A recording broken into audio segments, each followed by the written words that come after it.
నమస్తే, welcome to Disha TV. తెలంగాణలో ఎప్పటి నుంచో నలుగుతున్న కీలకమైన నీటిపారుదల ప్రాజెక్ట్ తుమ్మిడిహెట్టి బ్యారేజ్. కాంగ్రెస్ ప్రభుత్వం అధికారంలో వస్తే ఈ ప్రాజెక్టును ఎలాగైనా పూర్తి చేస్తామని గతంలో హామీ ఇచ్చింది.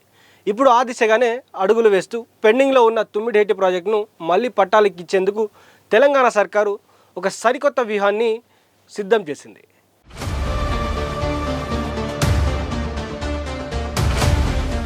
మహారాష్ట్ర అభ్యంతరాలకు అడ్డుకట్ట వేస్తూ పర్యావరణ అనుమతులు సులభంగా సాధించడమే లక్ష్యంగా అధికారులు కొత్త ప్లాన్ రూపొందించారు. దీనికి సంబంధించిన పూర్తి వివరాలు ఇప్పుడు ఈ వీడియోలో మీకు ఎక్స్ప్లెయిన్ చేసే ప్రయత్నం చేస్తాను.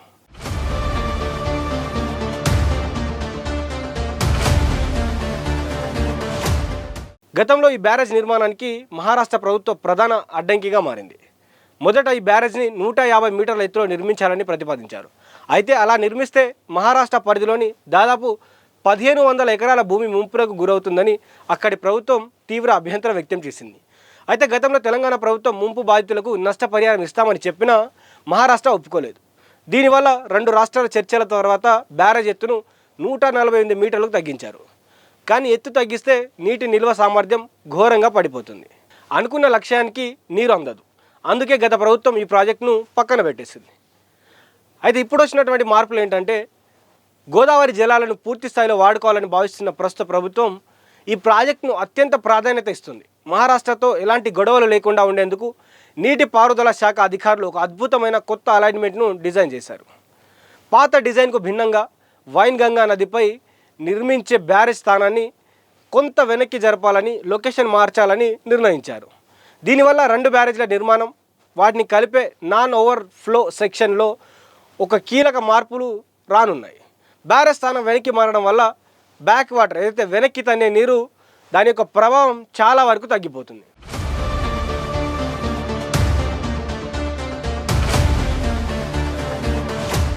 అయితే ఈ కొత్త డిజైన్ వల్ల అతిపెద్ద ప్లస్ పాయింట్ ఏంటంటే, ఇప్పుడు బ్యారేజ్ని మళ్ళీ 150 మీటర్ల పూర్తి ఎత్తుతో నిర్మించినా కూడా మహారాష్ట్ర భూభాగంలో ఎలాంటి ముంపు సమస్య ఉండదు.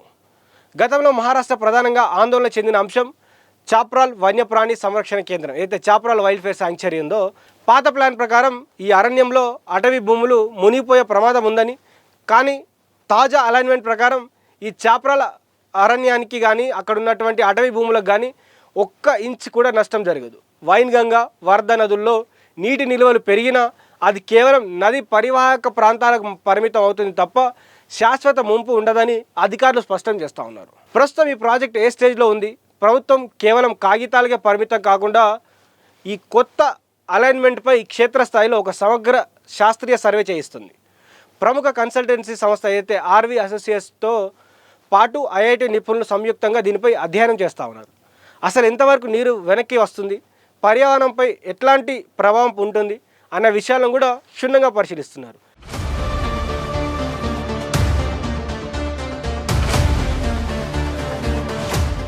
అయితే నివేదిక రాగానే ఫైనల్ టెక్నికల్ ప్రపోజల్స్ రెడీ అవుతూ ఉన్నాయి. ఒకసారి ముంపు లేదని రిపోర్ట్ వస్తే అటు మహారాష్ట్రను ఒప్పించడం చాలా సులభం అవుతుంది. అలాగే కేంద్ర జల సంఘం అయితే సిడబ్ల్యూసి మరియు పర్యావరణ శాఖ నుంచి పర్మిషన్లు చకచకా వచ్చేస్తాయి. మొత్తానికి రాజకీయ చర్చలు, సాంకేతిక అనుమతులు, ఈ సర్వే రిపోర్ట్లు కనుక సానుకూలంగా వస్తే త్వరలోనే తుమ్మిడిహెట్టి బ్యారేజ్ నిర్మాణానికి గ్రీన్ సిగ్నల్ లభించడం ఖాయంగా కనిపిస్తోంది.